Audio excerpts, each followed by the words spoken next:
So now that we've spent a few videos talking about differentiation and reviewing how we take derivatives, it's time to work on the inverse operation, which is anti-differentiation or integration. And the first method that I'm going to talk about and remind you of is integration by substitution. The majority of integration problems come down to integration by substitution. Is something that we need to know about.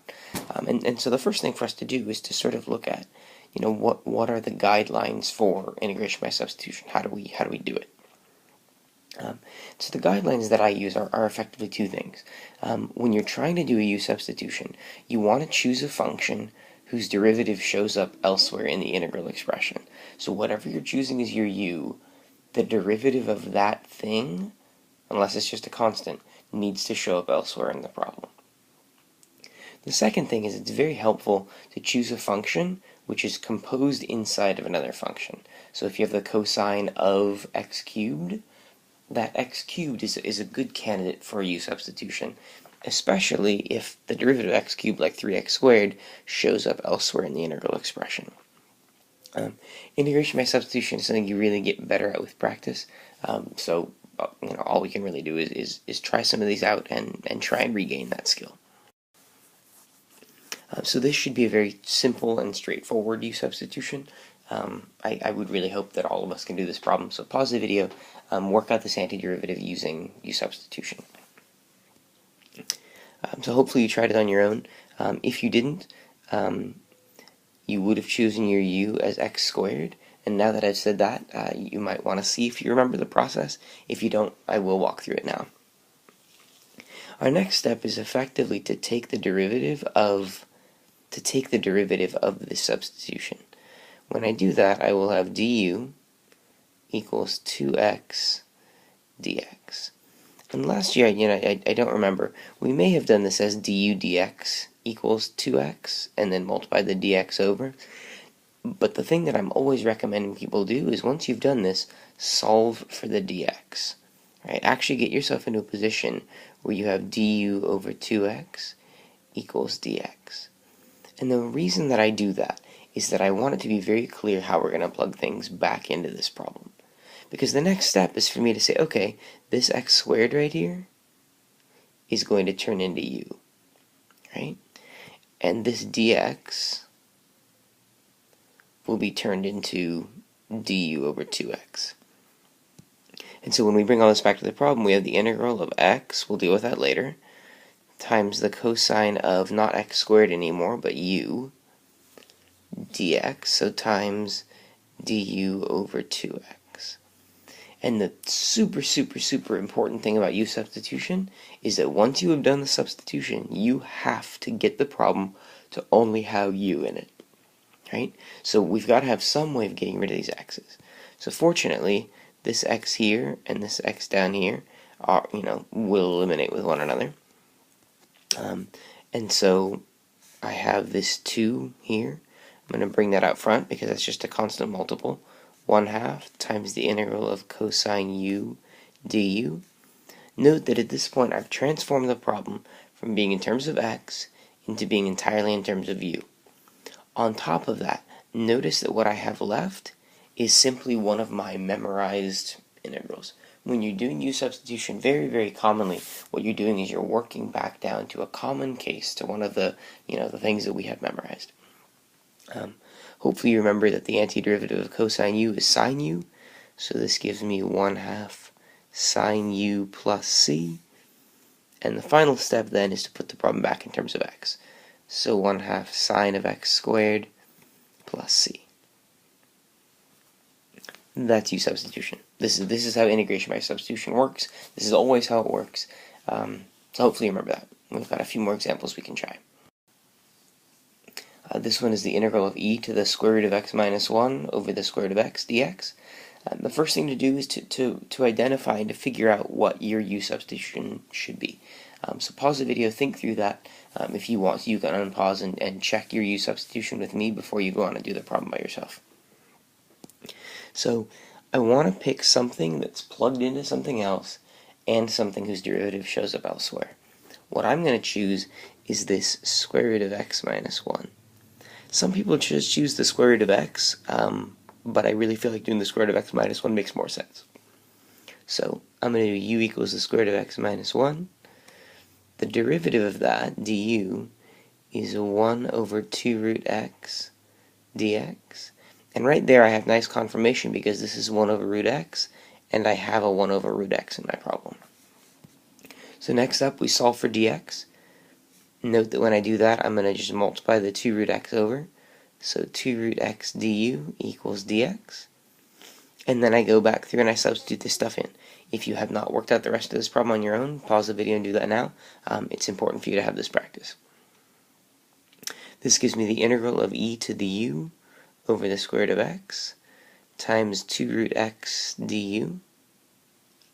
Once again, we have this great case where there's a root x on the bottom and a root x on the top. So all I have left is 2 times the integral of e to the u du. Once again, I have now changed the problem entirely to being in terms of u, and it's a simple integral, so I can take this integral. The integral of e to the u is e to the u, so I have 2e to the u plus c. Final step is we plug our x values back in. So 2e to the root x minus 1 plus c. This is our antiderivative. I might mention, by the way, that you can always check these answers by taking the derivative of the thing you got and making sure that it gives you back the original integrand. So here's a significantly harder u substitution problem. It's important for you to be thinking about multiple options and multiple different things as you're going through these problems. So I think a lot of people's first thought here might be choosing the entire bottom as their u. But why is that not going to work well? Like pause the video and think about that for a second. The reason that won't work well is that the derivative of 9 plus x to the 4th is 4x cubed, and there isn't an x cubed on the top for that to sort of cancel with. In fact, my thought here is there is only a 6x on the top. Like, doing a u substitution using u equals x squared would be nice if it worked, because the derivative of that, my du would be 2x dx, and that x would cancel really nicely with what's up here, right? So I guess it's a question of whether you remember this integration rule. This was one of the arc sine, arc secant, arc tangent ones, and a lot of people don't have those memorized. We need to memorize them all. So as I mentioned in the previous videos about derivatives, we need to get all this stuff memorized. Again, it's even more the case here with integrals. To finish this problem out, I'm going to solve for dx. My dx will be du over 2x.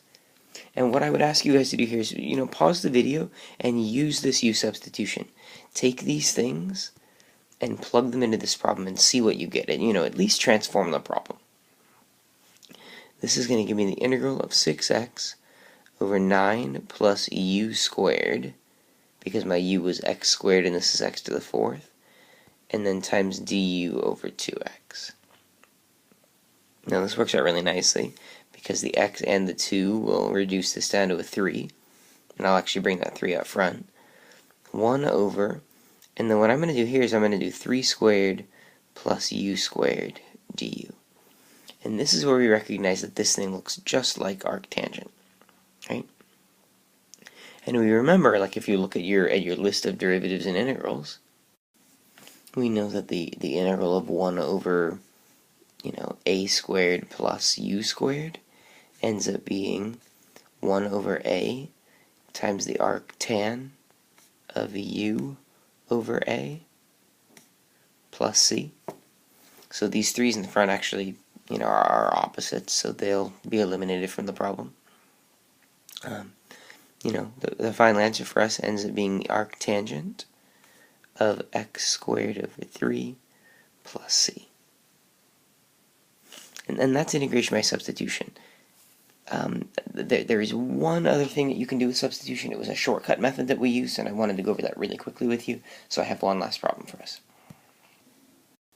So the deal here is, if your u substitution has a constant derivative, we can shortcut the u substitution process by multiplying by the reciprocal of that constant derivative.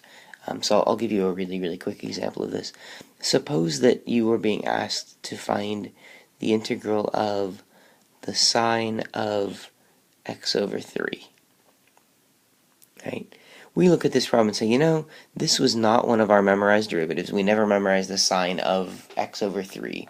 There is something inside, but that thing inside, its derivative is 1/3. It has a constant derivative. And so what we can do is we can simply say, you know, I know what the integral of sine is. The integral of sine is negative cosine of this thing plus c. Then, this thing that was inside, its derivative is 1/3, so we can just multiply by 3, and we're done. That's what it is. The reason this works is that if you were actually to do the u substitution, u equals x over 3, your du is 1/3 dx. Notice that what happens right here is you're just going to multiply the reciprocal of that 1/3 over. You'll get 3 du equals dx. And when you take that 3 du and plug it in for dx, all that's happening is you're taking that reciprocal and putting it in the front. This will happen any time you have sort of a 2x in here, or an x over 3, something that has a constant derivative. So when you have that, remember that you can use that shortcut process to sort of do the u substitution faster.